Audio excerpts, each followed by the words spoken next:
É o darwinismo social, né? o darwinismo social. Que a gente conhece aí um movimento que, principalmente no século XIX, no XX, né, com o nazismo e tudo mais, são, como é que eu posso dizer, ideias, principalmente popularizadas por um cara chamado Herbert Spencer, que vão ser as ideias que vão trazer a ideia de Darwin e vão interpretá-las de uma maneira muito escrota. E vão chegar numa conclusão que hoje nós temos que é errada, tá? Tipo, cientificamente não há discussão, inclusive. Que existe uma hierarquia racial onde... E aí eles têm uma justificativa nos desenhos que são muito racistas, inclusive, do tamanho do crânio, do negro com o formato do nariz, o desenvolvimento por conta do espaçamento do olho. E isso daí fundamentava as ideias racistas da época e tudo mais. Fundamentava a escravidão aqui no Brasil, com certeza. Uma justificativa que, porque precisa de justificativa, cara. É claro. A culpa cristã é muito forte. É. Os caras não podiam só escravizar. O cara queria dormir tranquilo. Isso, então ele Exatamente. fala, por que será que eu posso? Durante muito tempo foi aquela teoria da Bíblia do da Moisés, maldição de Cã. né? Não, é do Noé, na verdade. Noé, pô. É porque o Noé, quando acaba o dilúvio ali, ele vai festejar e tal, ele fica meio chapado e tal. Não julgo, e não. aí. Tipo. E aí ele tava nu, e aí os filhos dele foram né? cobrir, né? Aí só que o Cã viu ele nu e meio que tirou um sarro do pai. Manjou, pai. E aí os outros irmãos vão de costas e cobrem o pai com respeito e tal. E aí o pai amaldiçoa Cã. E aí, dentro dessa teologia mambembe aí, meio Freestyle. Né? Freestyle, eles dizem que dali, o Cã, ele saiu dali e foi pra África. É porque ele ganhou uma marca. Isso. Na Bíblia tem que a ganhar marca de Cã. E aí, na época, falou, opa, peraí. A marca então de a marca Cã só pode ser a pele negra. Só pode ser a pele negra. É. Como só pode?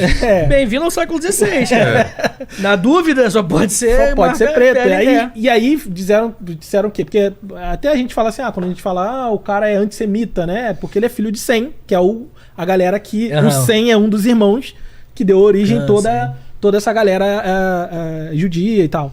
E já o Cã é o que deu origem a todo o povo africano.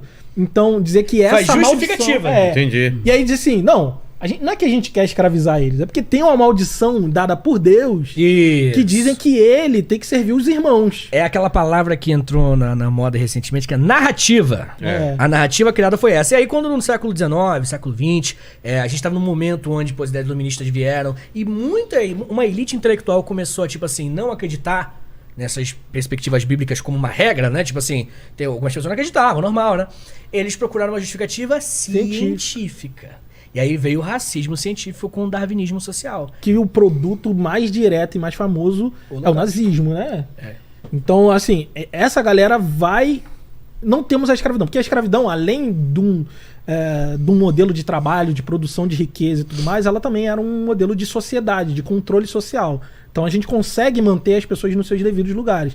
Sem a escravidão, e você dizendo, vamos dizer aqui no Brasil, né? Que é o nosso caso. Foi inaugurada ali a República 1 ano depois da abolição da escravidão. Então todo mundo, pela República, todo mundo é cidadão. Como é que você vai separar o cidadão do cidadão? Sabe? A gente precisa de uma estrutura, e essa estrutura é essa estrutura racial que vai hierarquizar as pessoas. E o Vitor falou sobre o iluminismo.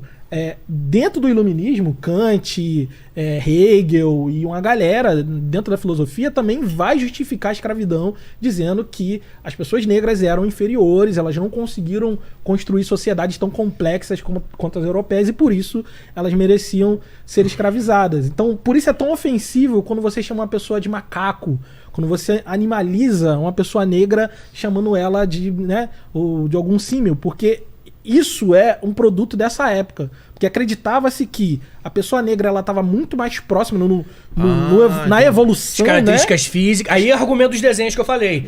Aproximava, né, com um macaco. Porque acreditava-se que existia esse nível de evolução. E que as sociedades estavam em níveis de evolução diferentes. Pô, daí vem o ariano, né? O cara que estaria nesse topo. Exatamente. Da é o cara que conseguiu chegar no máximo do potencial humano. E por isso que ele pode dominar toda a Europa e dominar o mundo todo. Porque o homem domina os outros animais. E é isso que o Hitler defendia. Exatamente. Caramba, então, assim, veja que quando a gente recruta esse discurso de dizer que o negro escravizou o próprio negro, a gente está querendo anular toda essa questão, todo esse produto que vem depois.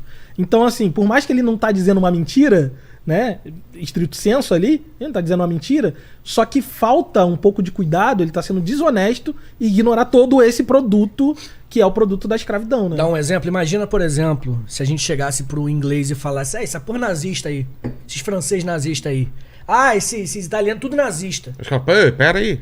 Pô, nazista quem foi o alemão durante a década de 20, 30, 40, entendeu? É tudo a mesma coisa. Mas por que pode fazer isso com um negro, entendeu? Tá entendendo? Tipo, se você pega uma região, aí você fala, pô, essa região da África que escravizou aqui, nada a ver, escroto. Você tá fazendo um tipo de debate. Outra coisa é, os negros escravizaram os negros. Entende? Porque assim, quando se apresenta essa questão no livro dele, se apresenta como se fosse, olha só, ninguém nunca falou sobre isso, eu tô te trazendo uma novidade. Quando não, isso é uma coisa que já é discutida há muito tempo na academia. Os historiadores não tem isso de esconder a história de ninguém, gente.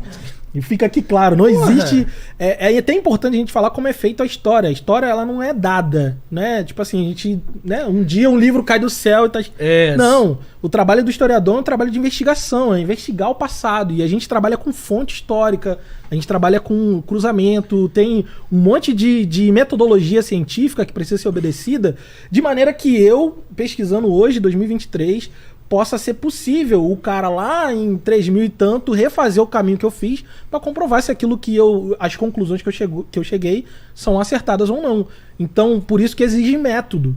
Então, o que ele fez, na verdade, ele não fez uma pesquisa. Ele se apropriou daquilo que já existia na academia, que já era discutido na academia, que não era segredo pra ninguém. Ninguém nunca... falou, isso aqui vende.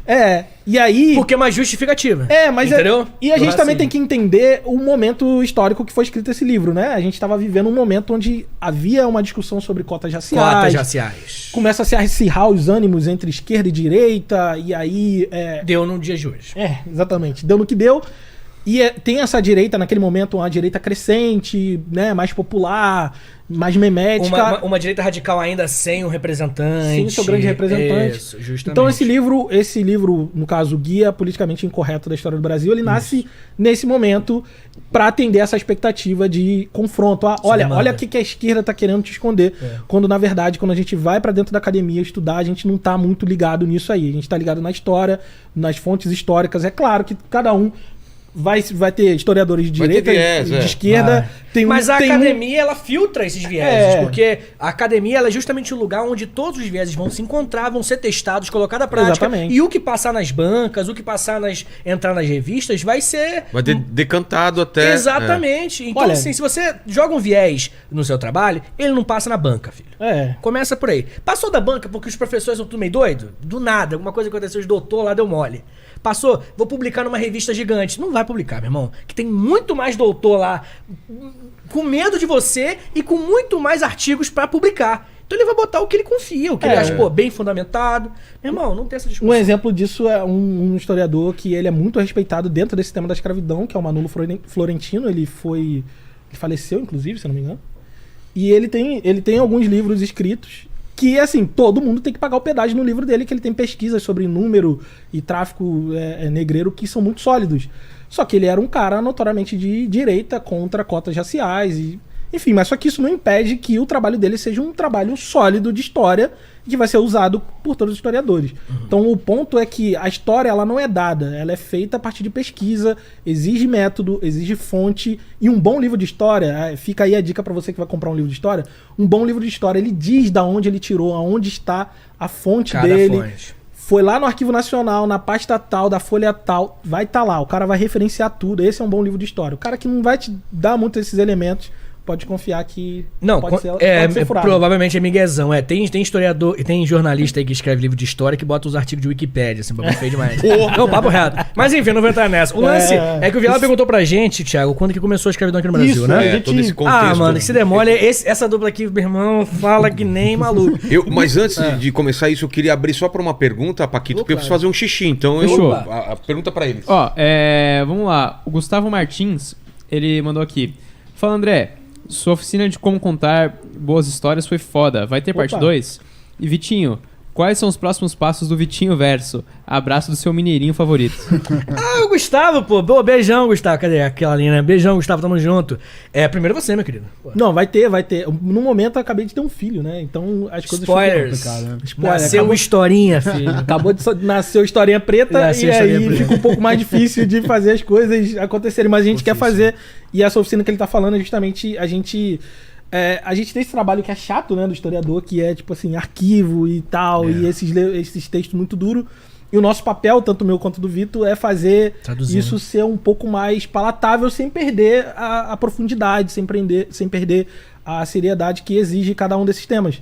E aí eu faço essas oficinas para quem deseja, enfim, contar boas histórias, mas sem perder essa ternura. Não, totalmente. O trabalho do Thiago é muito bom, essa oficina é muito maneira. E os próximos passos do Vitinho Verso, Vitinho Verso é o nome que carinhosamente deram. Tem simplesmente 55 podcasts. 56 no final dessa conversa, a gente vai fazer mais um. Cadê? Mas é que eu faço muito trampo e tal, tenho história em meia hora, tenho história pros brother, e aí tem os podcasts educativos em meia hora, tem o Biologia em meia hora, o Astronomia em meia hora, Geografia em meia hora, e aí, pô, eu tô por trás deles também. E, cara, provavelmente mais algumas matérias aí, tipo um português, tá vindo maneiro, tá vindo mais umas matérias aí. Massa. Esse ano mais 2 ou 3 podcasts em meia hora, educativos, mesmo formatinho, bem palatável, tá chegando aí com certeza. Cara, quer uma sugestão? Faz meia hora em meia hora. É só um áudio.